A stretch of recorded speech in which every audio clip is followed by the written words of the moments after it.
You have spent your life waiting for the Antichrist, a face on the news, a leader still to come.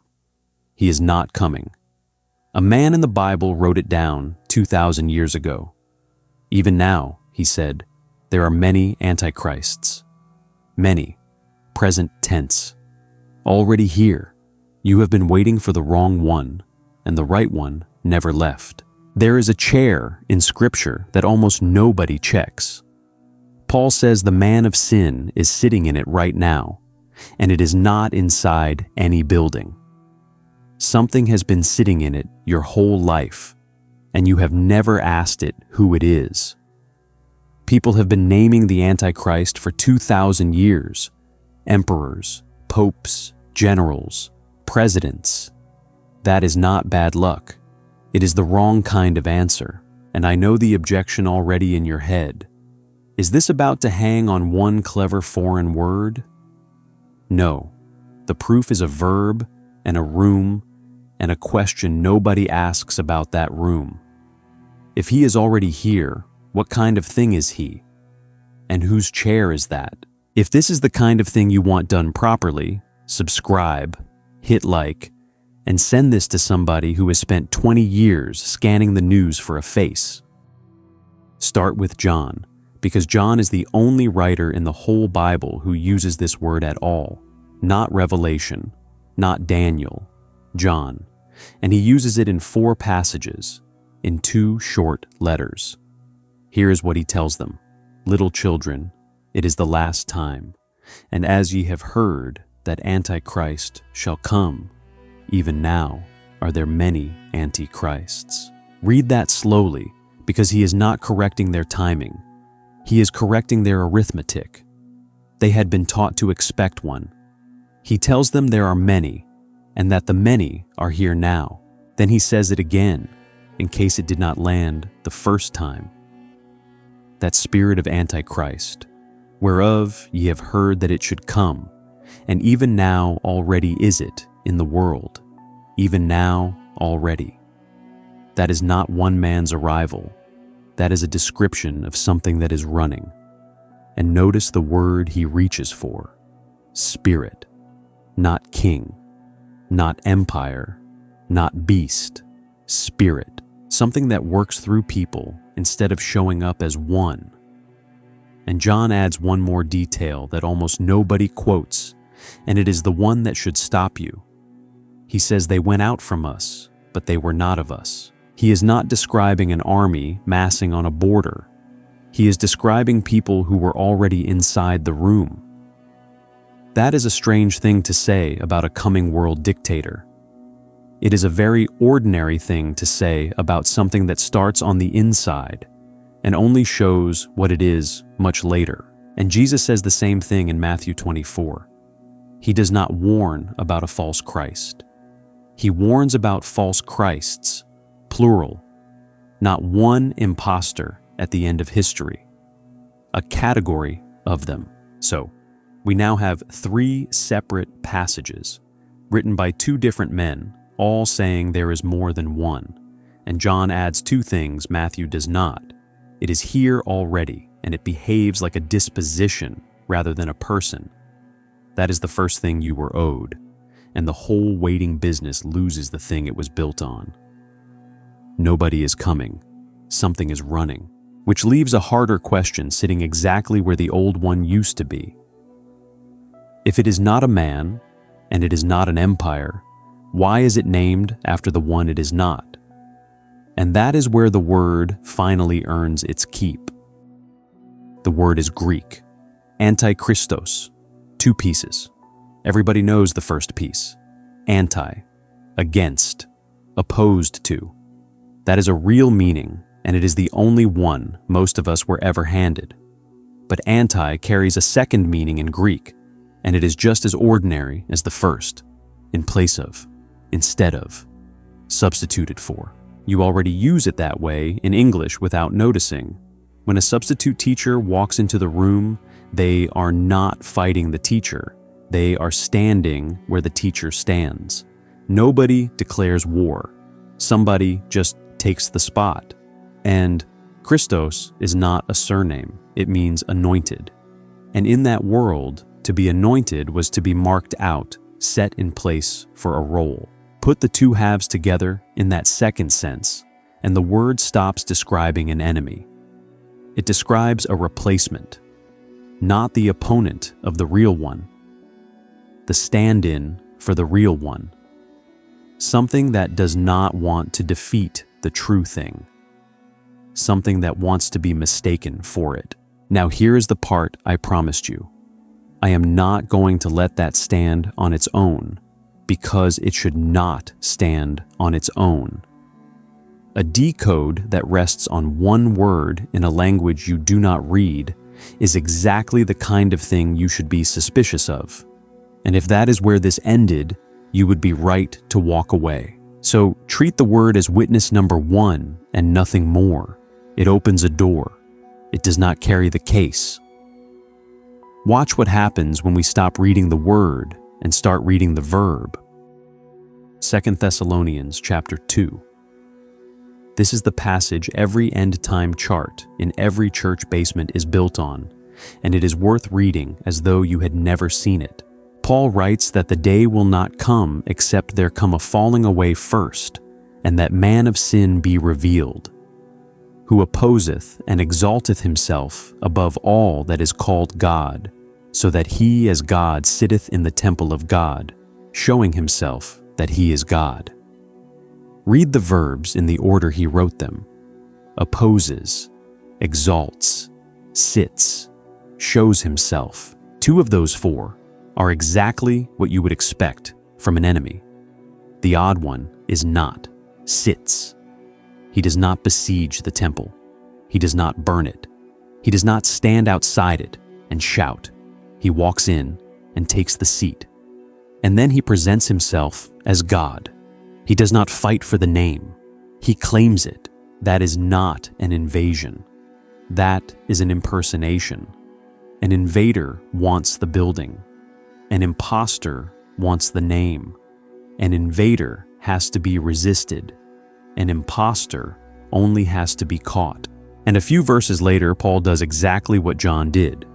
He writes that the mystery of iniquity doth already work. Already. Present tense again, from a second writer, in a second letter, about the same subject.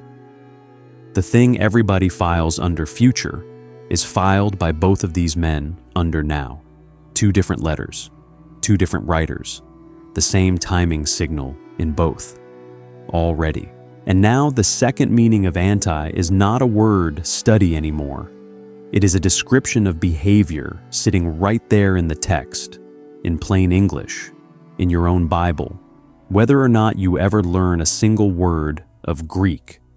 That is why I would not let the Greek carry this. It does not have to.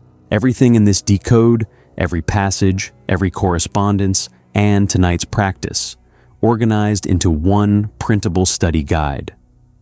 That is the decoded map for this episode, inside the cartographer. Join with the button underneath this video, or the membership link in the description, because there is an enormous question sitting in the middle of this passage, and I have been walking past it on purpose. Paul says he sits in the temple of God. So where is the temple? Most people answer that without thinking. Jerusalem, a building, something that has to be rebuilt before any of this can happen. Entire libraries have been written on that assumption. Here's the trouble with that answer. Paul is writing a letter in Greek to Greek-speaking readers, and he uses that same picture, you as the temple, in his other letters. So we are not left guessing. Paul tells us himself, in his own letters, more than once. 1 Corinthians chapter 3. Know ye not that ye are the temple of God, and that the Spirit of God dwelleth in you? Not will be, not could be one day, are. And he does not say it once. He writes to that same city again and calls their bodies the temple of the Holy Ghost.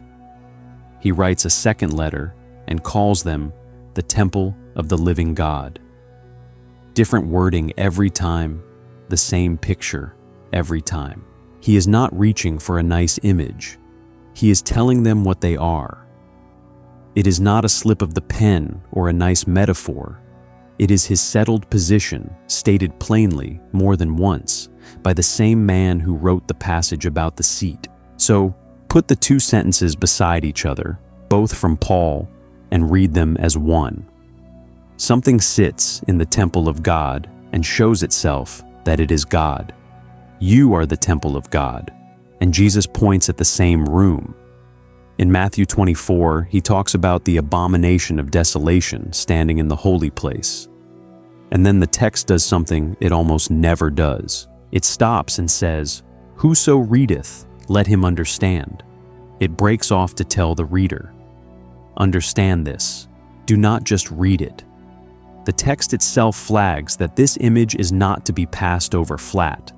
That is not my clever idea. That is the text pointing at itself, and read inwardly, it points straight at where that thing is standing.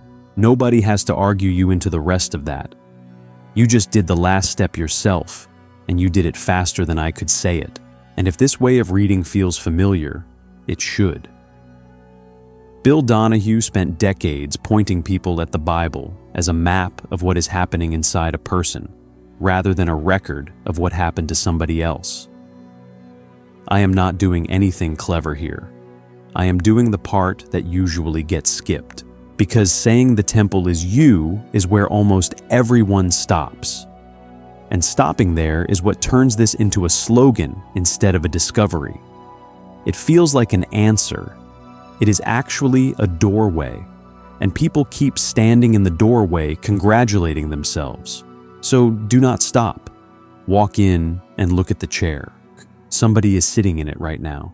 Somebody has been sitting in it your entire life, and you have never once asked them for identification. Who is that? John hands us the identification test, and it is one sentence long. Who is a liar but he that denieth that Jesus is the Christ? He is Antichrist. Read that as substitution rather than as argument. The counterfeit is not identified by what it attacks. It is identified by what it denies. And what it denies is that the real one, the Christ that Paul says belongs in that temple, is the real one. So, we are looking for something that sits inside you, holds the seat, calls itself the true you, and quietly denies that anything truer is in there at all. Here it is.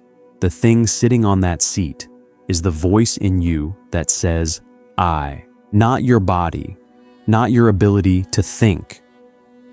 The specific, running, narrating sense of being somebody, the one that answers when your name is called, the one that has opinions about this video, the one that got a little defensive about 20 seconds ago and would like you to know it is not defensive. It is made of thought.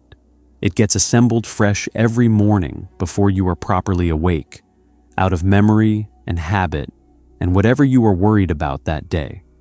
Same shape, same face, nobody home inside it. And it does something no enemy would ever bother to do. It does not fight you. It answers to your name. That is the whole crime in one line.